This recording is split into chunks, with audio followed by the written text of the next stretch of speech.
Welcome to episode 5 of the Hail Mary podcast. I'm A Toves, and I'm joined by my husband, the Toves. We're going to make some hot takes on what we're seeing, as well as throw some Hail Mary shots down the field for our listeners to love or hate. As usual, we're going to have some fun discussing UTSA Roadrunner football, as well as some of our other favorite college teams. Coach Traylor told his team he wanted a November to remember, and so far, they've delivered. After canceling last week's game against Rice due to COVID-related issues, the Roadrunners stormed back with a decisive victory over UTEP, winning 52-21, achieving a single-game record of 600 yards of offense in the program's 50th win. Heading into the game, the cards seemed to be stacked against the Runners. Around 4 students tested positive for COVID. 6 others were not available either due to contact tracing or injuries. Sincere McCormick missed the game due to the birth of his daughter, and Coach Nix had been suspended pending an internal investigation. A lesser team would have crumbled, but the Roadrunners instead rose to the occasion. The first quarter started off sloppy. The Runners settled for a field goal on their first drive. Zachariah Franklin fumbled on what should have been a touchdown drive, resulting in a turnover, followed by a high snap over Frank Harris's head that resulted in another turnover. The Runners were able to shake it off and went on to score 21 points in a wild second quarter that included a pair of touchdowns from each team in the last 4 minutes of play. A re-energized Runners held UTEP scoreless in the second half, while Frank Harris continued to put on a spectacular offensive showing. Overall, Harris completed 22 of 26 passes for 312 yards, with 3 passing touchdowns. He ran for 43 yards and 2 touchdowns. With a comfortable lead in the fourth quarter, the Roadrunners were able to relieve their starters while continuing to dominate UTEP on both sides of the ball, adding 1 rushing touchdown from BJ Daniels and forcing a fumble to clinch the game.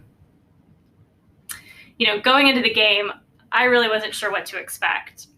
I knew that UTSA was the better team, but when we started to hear about all the players that were going to be out this week, Maka, Otis, Sharp, Guidry, McCormick, Matterson, the list goes on. I just kind of started to get nervous about how this game was going to go. Yeah, and I was the opposite. I was actually quite confident, even though, kind of like you mentioned, there was some missing. There's going to be some missing players. I still felt UTSA is the better team, and I guess really a lot of it came down to we were at the touchdown club. We were able to see UTEP kind of warming up on our side, on that side of the field.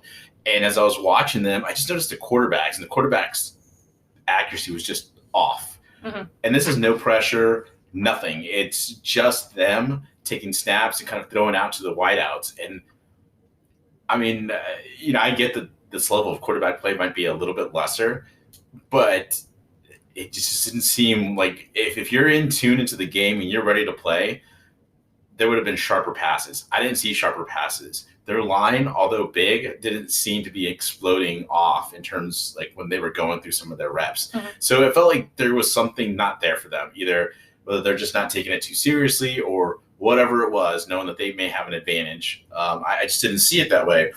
Besides, I also think and maybe this is me just being too UTSA homerish, but I really felt like, those 2 losses that we've had to UTEP were kind of flukes. Mm-hmm. We had a year in 2014 when the team was somewhat decimated injuries, and it was the Austin Robinson sub 100 total offense game. Mm-hmm. That, we just looked awful. I mean, we couldn't cross the 50-yard line until near the end of the game. And just the offense in general we just didn't have any players. Like, there was nothing. There was no juice from that team in that game. And then I think the biggest anomaly of all where yes, I get that they won, but it took them 5 overtimes to finally overcome us. And that was because it was really self-inflicted errors by us, missing some field goals, just not putting UTEP away when we should have. That was 2016, and I still feel like, all right, you topped us, but I don't think it really proved anything in terms of UTEP. It's like still a little brother saying, we can beat you, but I think there was one main factor that really kept me into this and why I thought that UTSA was going to win and would win big, and that's because the better coaching resides in San Antonio, Texas, not in El Paso. Yep. Traylor and his staff, I felt were just really the better team. And if you're, in college football, coaching matters. I talked about that earlier in in when we first started our podcast, and I maintain it now. Traylor's doing a great job, and we'll go into it a little bit later on that. But what were you thinking on the offensive end now that we kind of start breaking down? Yeah, I mean, once we got into the game, I mean, honestly, that first half, just based on the way we played, I felt like we could win. But I was thinking, at the end of the first half, okay, this is going to be a game like, Middle Tennessee or Texas State, where, the other team's going to stay close. We're going to have some good plays, but it's going to go down to the wire. It's going to be kind of like that roller coaster. I wasn't expecting them to come back and shut UTEP out in the second half. Happy it happened, but that's not what I was expecting. No, it's understandable. And, as I was watching the first half, we like we always do, we always have a few ways of shooting ourselves in the foot. But I felt like the UTSA offense could not be stopped. The UTEP defense, though improved, just had no answer. And I get that their top cornerback got thrown out, but that's their fault. They've got to stay disciplined. He threw a punch, he gets taken out. And I believe the backup or the second best cornerback was out either due to COVID or some other reason. So they were down cornerbacks. Well, you know what? We were down offensive linemen. So, we can go back and forth on, who had it worse that day. But, when it really came down to it, I felt like, especially in the offense, they just played great the entire game. There was, they shot themselves in the foot when it came to that snap over Frank's head. Right. All right. So there's that. And then we punted once. That's it. Everything else led to a touchdown or led to a field goal. Right. So, or there was kneel down. Sorry.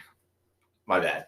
At the end of the game, we kneeled down. So the time essentially and the score being so high, the margin of victory, that's what stopped, Barry Lundy from continuing to either run up the score if he wanted to. But, what it came down to is, again, we see Frank Harris. He had a great game. But again, I think he looked uber confident because it's a weaker team. That he's playing. And I get that there's going to be people that are going to say, well, you're either being a hater or, you just don't want Frank to succeed. No, I want him to succeed. But even Greg Luca post-game said the same thing. And he is the Express News writer for UTSA, that covers UTSA, I should say, not.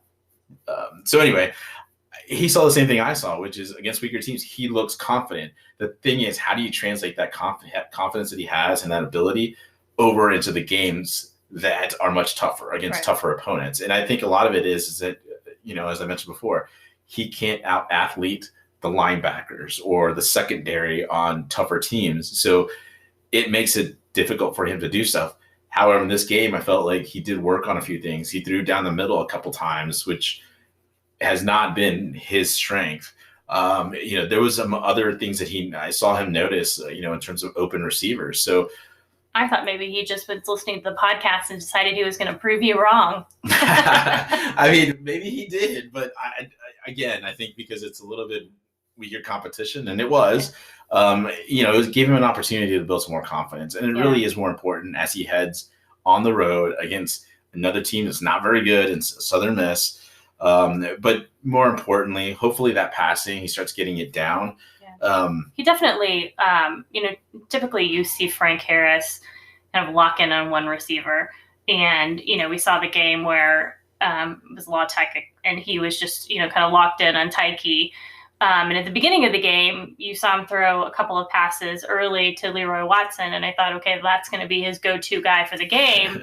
But then as it turns out, he actually started hitting multiple receivers, and it wasn't just one person over and over again. So, it really allowed the offense to make plays, because I think UTEP could have picked up if he was just kind of targeting one specific receiver, and they may have been able to, lock that person down. But the fact that he was, hitting multiple receivers, seemed to be doing a better job, kind of seeing what receivers he had open down the field, I think really helped. Agreed. And I think him able to read the field / read the defense a little bit better was a nice progression in this game, because there were a few instances where there's multiple receivers that are open, and he had his choice of where he needed to go with the ball. Right. And I felt like he did make the right choices. Yeah. Maybe not always the most explosive choice, but on the other hand, I think he's really tasked with continuing to move the offense forward. And we kind of did a little rewatch before we recorded this episode, and we saw a lot of him looking at the sideline and asking for tempo and continuing to want the plays quicker, get them in quicker so he can get everybody lined up and get them set and ready to go. So again, much more maturation. Again, still developing. You just want to see him be able to do some of this against some tougher competition in order to really start erasing doubters like me, that he can really stick. He can really stay or be the starting quarterback against a tough team like, say, FAU, against, and be that productive. Right. I will say it was good to see Josh Adkins play. I mean, his accuracy was off. I mean, that happens after being, what was it, like now, 6 weeks or so off. Though, the biggest thing is when he took off on that scramble and he essentially gets brought down from behind by defensive lineman, and the defensive lineman kind of falls on him. I thought, I went my whole George Lopez. I was thinking, man, this is why we can't have nice things, because I mean, it looked like here we go again. He's, there's going to be, get hurt. It's going to be the opposite. It might be the opposite collarbone. Maybe it was the same side of the collarbone, but I mean, it was good to see him get hit at least, so you can feel it. And so if he has to come in later in the season, because we still have COVID, we still have, Frank that could get injured at some point. Not that we want to, but if that happens, Josh is there, and I think now we stabilize the quarterback's position going down the road. So I think we're in a better position for the whole team, and I just think overall you should be excited about what the offense looks like. I mean, this is a shorthanded offensive team, and we put up 600 yards. Yeah, and can we talk about at the end of the game when there on Twitter there was a meme of or a GIF of Adkins like laughing that somebody had posted, and so. Was it Cephas that had asked him like? I think so. Yeah, Josh. What were you laughing at? When Josh retweeted it, and he said, the coach kept telling him he was losing too many yards when he was kneeling. But then when you go back and you look at it, like we went from 602 to 600 yards, so they were probably like, "Man, don't lose any more yards. I got to hit that 600 mark." We're gonna have to rush you on the give you a quarterback keeper, but. I'm glad you brought that up, because even though, it's good to see Josh, actually having a laugh out there and having some fun, it was so great seeing Brendan Brady have a really great game here back at the hometown. And honestly, getting the longest playing time he's had in a long time. He's sort of been he became 1B to Sincere being, essentially almost Superman-ish. But I think one of the things we forget about Brendan Brady is that he's really the more complete back out of the two. The passing game needed Brendan Brady, not just because he can catch the ball out of the backfield a little more consistently than Sincere, because of his pass blocking. I've harped on Sincere having problems with the pass blocking. You could see it a few times when UTEP did blitz and he picked up a much bigger defender and he didn't flinch, whereas McCormick usually gets run over by that same guy. Right. So I kind of chuckle, but it's so good seeing Brendan back and being able to at least contribute and at least have a few plays is what I thought. Maybe, he'll kind of split some carries there with Sincere, but to have him be the lead back for the entire game and show and kind of wear down the UTEP defense, just really good to see. Yeah, and he had a personal record, 26 carries, 124 rushing yards. So, great game from him all in all. Absolutely. I just want to end with the coaching. I thought Barry Looney called a terrific game. I know that there's been a lot of criticism at times over his play calling and some of the things. I've got to tell you, I've never had a problem with the play calls. I mean, we can go back and forth on, whether they should have done, run the ball here or should have passed here, done this. Barry has not had a chance to actually have a full kind of spring practice, a really good summer session with the team. So he's had to just bring things together, and there was a lot of misdirection in this game. He would send guys one way, flip the ball, and switch it and go the opposite way. And I think that's what his offense really wants to look like. And I thought it was just terrific. With that, we can start talking about the defense, I think, because you mentioned it, but it was sloppy in the first half. There was a lot of plays where they got either too aggressive or they just didn't fill their gaps. And so it caused, I get from your end now, how it just kind of caused this sort of uncertainty about whether we could actually stop the UTEP offense. But really, most of the time, especially I would say from the second quarter on, you started seeing us put pressure on UTEP by putting them really in tougher third down positions, in tougher second down positions. And so that really causes them to stress their offense, because that's not who they are. They are not a team that's explosive, so to speak. They can have some explosive plays. Every team does. But for the most part, it takes them a lot more effort to actually get those 10 yards. And I know that's going to seem like I'm being mean, but go back and look at the games. I've seen their games. Most of their drives are like 15, 18 play drives. So it takes them a while to get to the end zone. And that's just not – that helps their defense because they're able to keep them off the field. Right. But if they start falling behind like they did against UTSA, that's on them. So I thought really defensive line, linebackers played really well. Secondary, Ken Robinson was terrific, as well as Corey Mayfield. These cornerbacks, I can't say enough about them. I know we've talked about them before, but just to see them, their physicality and the way they're hitting and the way they were stopping UTEP from getting some of these first downs, it was really good to see. And again, it's weaker competition, but it's good to see them actually play higher than the level. They could have sunk down and played to UTEP's level, and we could have had probably a much more seesaw game, but that wasn't the case. They came out, they played to the capabilities of what UTSA can play, especially in the second half. Right. The other thing with the defense, it seemed like they're in the beginning of the game, they weren't blitzing as much, and then it seemed like the second half they kind of started to blitz more and got more pressure, on UTEP at that point. Yeah, and we were wondering about what Ty Nix was doing, because normally he's much more blitz happy, and in this case, we found out at halftime that it's not him calling the plays. Okay. So it made sense to me at that point. And when they said it was Jess Lepp that was the one that was calling the plays later on, because we didn't find out who actually called the plays until after the game. Yeah.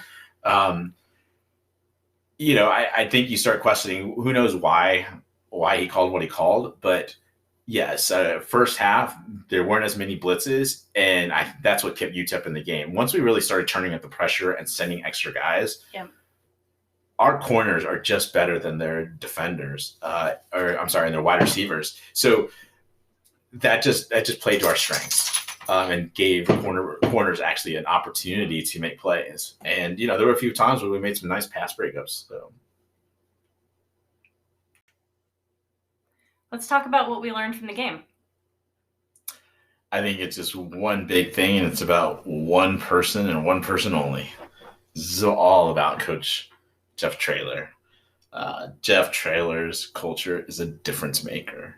And we learned after the game, and honestly, just to go before I say that, I knew he had talked about there had been like these pictures of them standing in the triangle of toughness and talking with the team. But he expanded on that after this game when he talked about the fact that they essentially brought up the guys that were either in the triangle or just the backups, and they go before the team. And he said, does anybody have a problem with Brendan taking over Sincere's responsibilities? Does, I don't know who else was coming in, but it could have been also for Maka. Does Terrell Haynes, and I'm not sure he's the one that played, but we'll just say Terrell Haynes. Anybody have a problem with Terrell Haynes taking Maka's spot? I think it just builds so much confidence for the team when they are able to look at each other and look at the coach and say, no, I have no issue. I think it says more if they do say have a problem, because that means that the coaches haven't seen anything.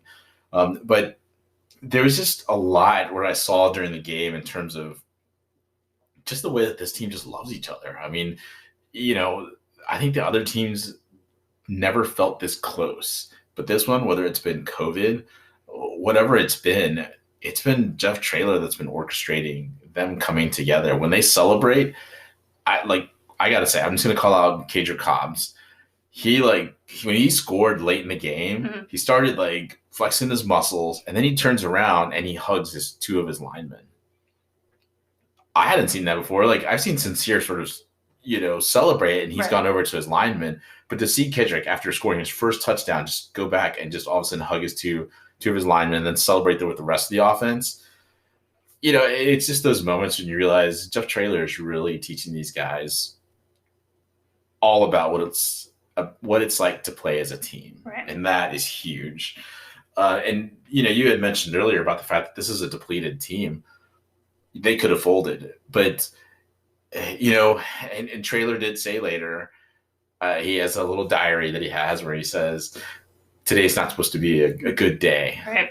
But no, I got to tell you, Coach Traylor, if you are listening, it's because of you and what you've built this team to be is why things went really well yesterday. You've entrusted each of these guys to do their job. You've said this whole next man up, and that's always sort of this hokey thing. But there is a belief in you and in what you're teaching and in what you have your coaches doing. It's, to me, just a great, great testament to just what Traylor has taught them. It was just, I think that's what really this game was a lot about. Yeah, I mean, they definitely demonstrated resilience in a way that, again, ties into the culture that he's instilling. I mean, you go back and you look at the first half in particular. There were 5, things that I pulled out that I think would have killed the previous team.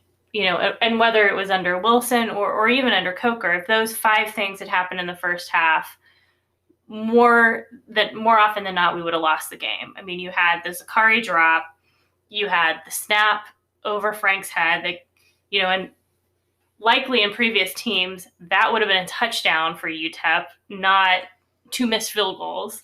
Right. You had the false start penalties that kind of killed some of the momentum. You had the kickoff return that went almost all the way for a touchdown, ends up being a touchdown, 2 or 3 plays later. And then you had Wisdom's taunting penalty. And I think those 5 things happening to, a team, whether it was a 2019 team or any of the previous teams, that would have just been, such a momentum killer for them. And it would have been hard for them to overcome. And they certainly, even if they had overcome it, they wouldn't have overcome it in the fashion that we did this second half. I mean, the just absolute, offensive show and defensive show of the second half, it just wouldn't have happened. And I think it's a testament to just Jeff Traylor and just, he didn't flinch. Right. Neither did his team. Like we took those shots and didn't matter. We brushed it off and said, all right, let's win the next play. And I'm kind of taking his words, but let's win that next play. And they did. And I think that to me, again, is why at the beginning I started off saying that's why I was confident about this team, because Coach Traylor has really set this team apart from all other versions of the UTSA teams. I mean, I'm sure any other player that's played before may say, well, this was a better team. This was a better offense. This was a better, whatever. This team is just the best team. Right. Again, like I said, you look at just the way that they have this love for each other. You see it on Twitter. They're like, love playing with these guys. I love this team. They're my dudes. Yeah. And then he'll just go in there and he'll say passion. He'll say whatever. How can you not just feel different about Jeff Traylor? If to this point nothing had convinced you that he was the guy or the right guy for this job, that has to do it.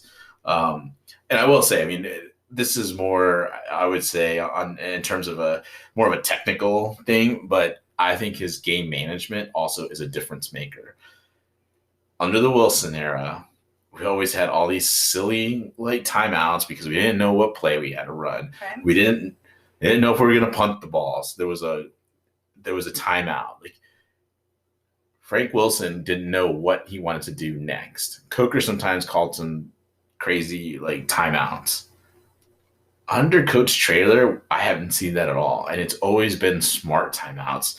After Rashad had the taunting penalty, we both kind of looked at each other and kind of laughed because he looks out on the field and he, through gritted teeth, says wisdom. And but he called the timeout to settle his defense down because they had just given up this big play. Right. And then, he calls his second timeout later when he's it looked like there was a challengeable play. It wasn't. You couldn't challenge the play. But still, it felt like it was a smart play to not only put that in the heads of the refs to make sure that they came back and said something, but also to have a chance to talk to the team. and say, look, let's get our heads on straight. Let's go. We're okay. We're doing all right. And Right. he kind of talked about that at the end, at post game. And he said, this is, I was the one calming these guys down. And I think it's important, if you're talking about a game manager from a head coaching position, that they understand when to call those timeouts, when they need to talk to their team and say, let's circle the wagons. Let's refocus on what we need to accomplish.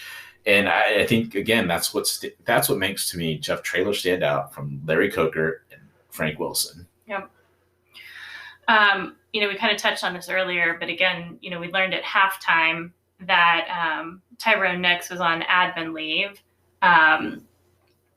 It didn't seem, though, to impact the play on the field. And, kind of going back to, Traylor's culture and the next man up, I thought it was interesting because when they asked Rashad Wisdom in the post game about how he felt about Coach Nix not being there, he said, for just like the players, with the coaches, it's the next man up.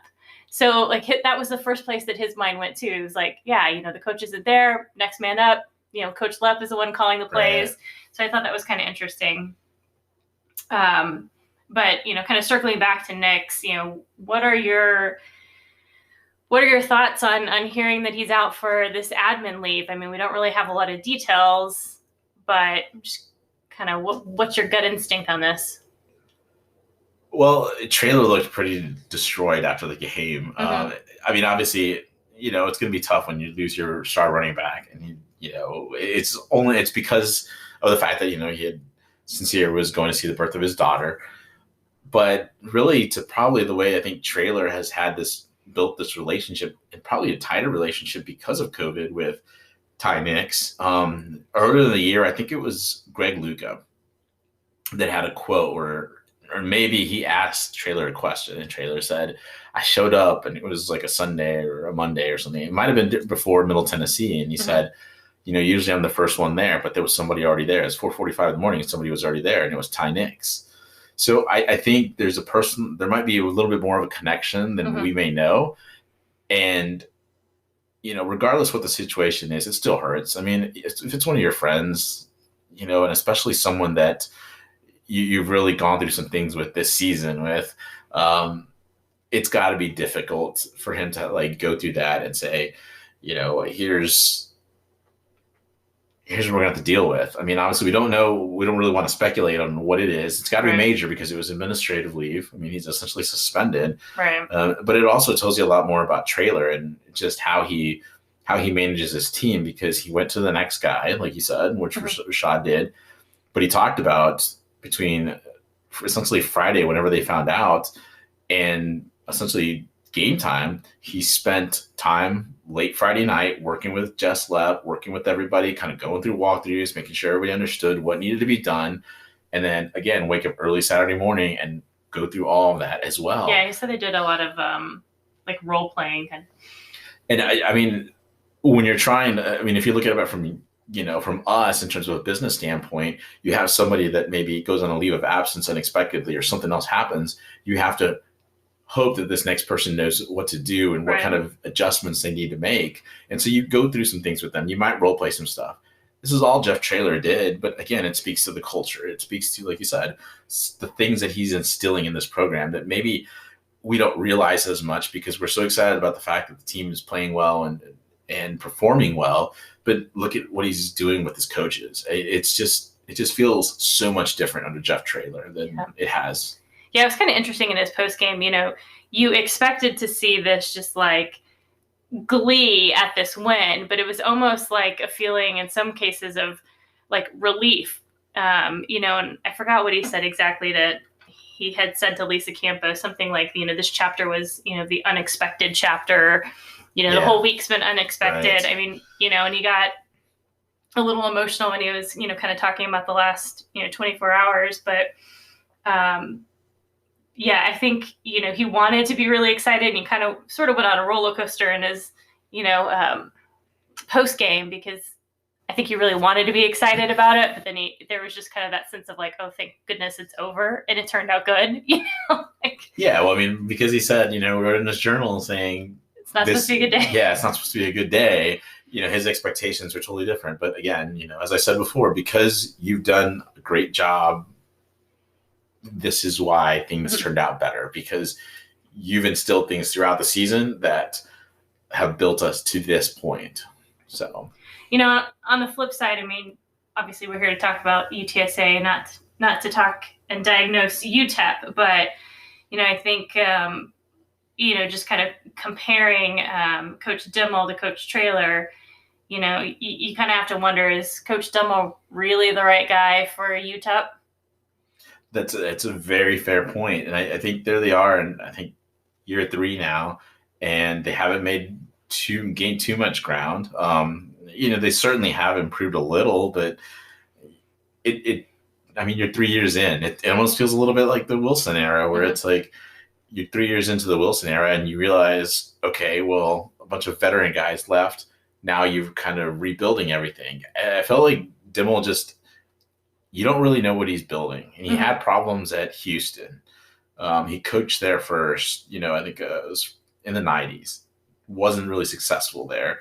And you start seeing some of the same problems here. And, those 2 missed field goals, I think I don't care. It's UTSA, so I really don't care that he chose to do this. But I leaned over and told you, after the first one missed, I don't really understand why they're kicking another field goal, because, and I saw somebody else tweet it out as well, that it is hard, because you are kind of making that angle much more difficult for the kicker. Now he still should make it. I'm not going to go on that. I mean, we saw the special teams coordinator break his headset right in front of us. He threw the headset after the second missed one, but sometimes it is fun sitting on the on the opposing side, because you get to see kind of what happens behind the scenes. Yeah, everybody's looking at the UTSA side, and they don't get to see what's going on with visitors. And so he flung him and threw him, and he was just disgusted. He didn't get a new set until after halftime. By that point, the game was going to just get out of reach. But at that point, Dimmel should have gone for a 4th down. And here's why I say that. What were you going to gain by going up 10-3? You are ahead by a touchdown? It doesn't make sense whatsoever. Like, what are you doing? Okay, so UTSA can score a touchdown. All right. But 2 things could have happened. Either you score the touchdown and you now make it potentially an 11-point lead. So now what you've done is you really put UTSA on the ropes. Or if you don't get the touchdown, you put UTSA, like, I don't know, at worst case 4-yard line, but probably more like 3 or 2-yard line. You've got a really good back in Deion Hankins. So what are you thinking there? Right. But that's kind of what that culture is there. It's just like, we're going to play conservatively, and we're also going to coach conservatively. We're going to play enough to almost win, but we're not really sure we like to win. It's just this weird culture over there. And UTEP has really, in my eyes, throughout our whole series with them, in terms of when we started playing them, they're just bewildering, because you don't know what the direction is. Like, as much as we've just looked at UTSA at times and been trying to figure out, well, what is that next step? What is the next hurdle we need to jump? UTEP looks like they don't have no clue. They have a football team, and they're like, yay, we got a football team. And they celebrate it, but it's not very good, and they've got some good players, and it's just a shame that some of their players that are good, Aaron Jones comes to mind, has had to play through some, just really, I think, bad coaching eras. But, I mean, look what happened. Essentially, they missed both field goals. UTSA gets the ball on the 20. Right. That's a difference of 16 yards right there. It's a personal foul penalty. I don't know. I mean, what did you hope to gain there, Dana Dimmel? And it's just bewildering. I don't understand why they did it. It obviously went in our favor, but yeah. Well, the other thing, not to harp too much on UTEP, but I just have to call it out because it bothers me to no extent.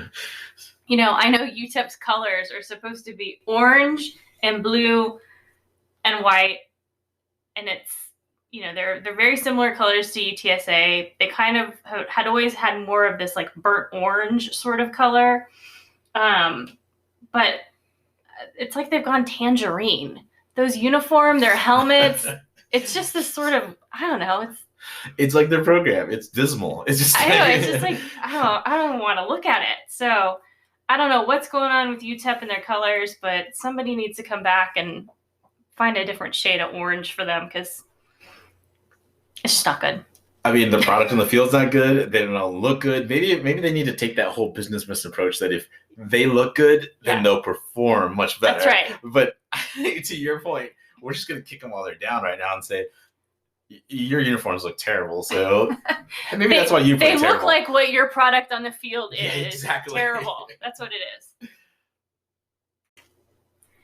Against FAU, we didn't have any offensive players of the game, but this week I understand you have a few candidates. We've gone from no one, which Bootleg on Twitter had called us out for, to now being much more like Oprah and going, you get player of the game, you get player of the game, you get player of the game. So it's more of an honorable mention, but I'll start out with Zachary Franklin. I thought he had just a great game, a lot of great catches, though you really got to kind of really hit him over the head with that bonehead kind of play at the end where he's celebrating too early. Especially the fact that Frank Harris had thrown such a beautiful pass to him and put it in the right spot. It just, you've got to ding him over the head. And you could tell, or someone, I think on the radio, because I listened to some of the radio at times during the game, they were saying that Traylor was not happy whatsoever with Zachary. So yeah, there was a quote that he was going to be like, every coach was going to be looking at that video with his team, showing them what not to do. Exactly. So you can't make that a player of the game if that's the case. I also want to call out Oscar Cardenas. I thought he blocked really well throughout the game, and really he's always been. I know we recruited him as a tight end, mm-hmm. but even in some of the recruiting that we had heard from him, and especially I think it was a lot on Alamo Domodable when they did sort of review of the 2019 class. I think it was Javi, but it might have been just Jared that said, look, he might be more of we bulk him up some more. He might actually be an offensive tackle. He's a big kid. But man, he looked good. And I got to say, he had only one catch, and it was like for about 18 yards, but it was a crucial catch. It was right down the middle. Our friend Lopez, called us out on Twitter about like not turning around and giving him a high five, but he also has mentioned so many times that they need to pass down the middle. Well, this time in a little bit tighter space, Frank fit that ball nicely in there to Oscar. Oscar made the catch. But his blocking was just really stellar all game. So again, another honorable mention there. Frank Harris played well. I'm not going to, I think we already kind of went over him a little bit, but fine. But I think to me, my game ball, my play of the game goes to Brendan Brady.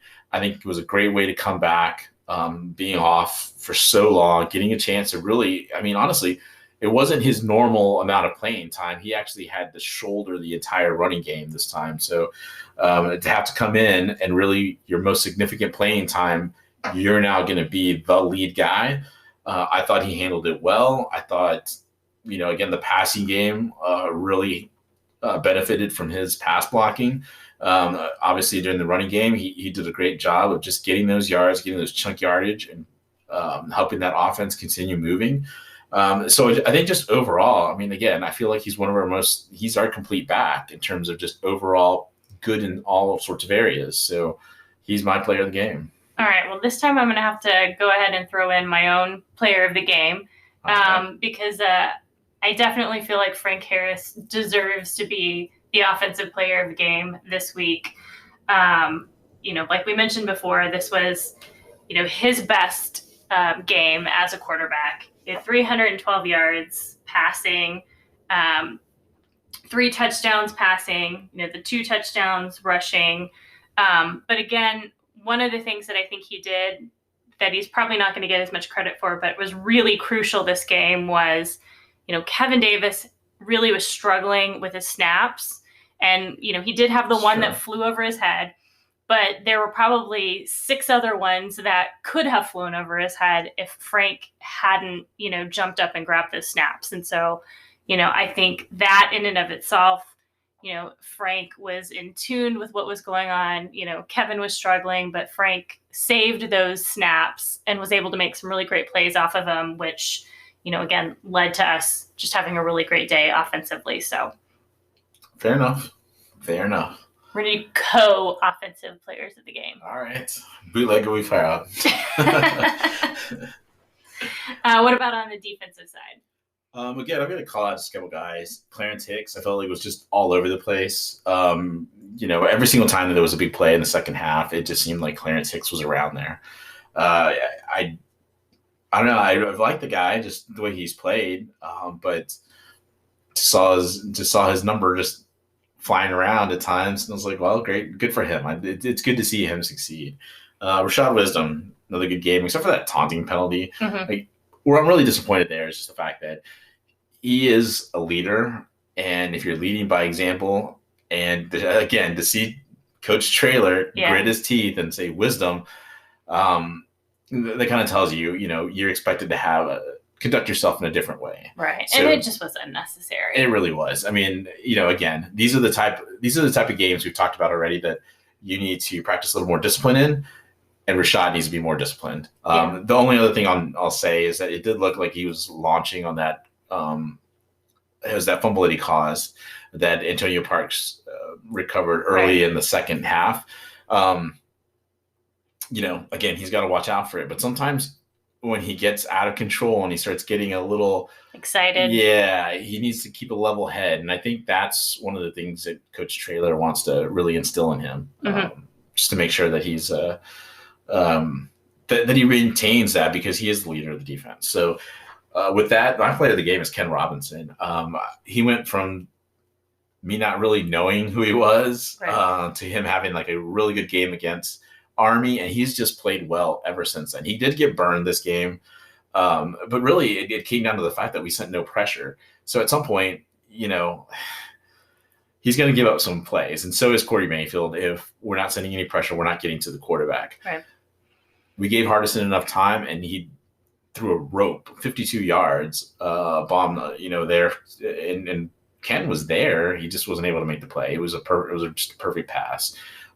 But other than that, I mean, I felt like, he made a lot of good pass breakups. He was covering his receivers. He's my guy. All right. Before we go, there was a lot of good news coming out about the men's basketball team this week.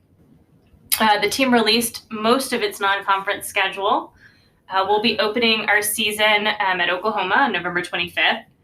Our home opener will be against Sul Ross on December 4th. The other non-conference games scheduled at home include Our Lady of the Lake and Lamar. We'll also be playing UT Rio Grande Valley and Edinburgh, and there'll be 2 non-conference games, one home and one away, that have not yet been finalized. Conference USA also announced a change to conference play. The games will now be played on Friday and Saturday rather than the Thursday and Saturday they typically are, to enhance player safety and efficiently allow them to complete testing guidelines each week. Additionally, UTSA announced that fans would be allowed to attend the games this season with a few modifications. They're capping attendance at 15%, which is 612 fans. Courtside and eastside floor seats will be eliminated. All other seats will be spaced out to provide appropriate social distancing, and of course, face masks will be required. And then on the player front, for the 3rd straight year, Keaton Wallace and Javon Jackson were named to the preseason all-conference team.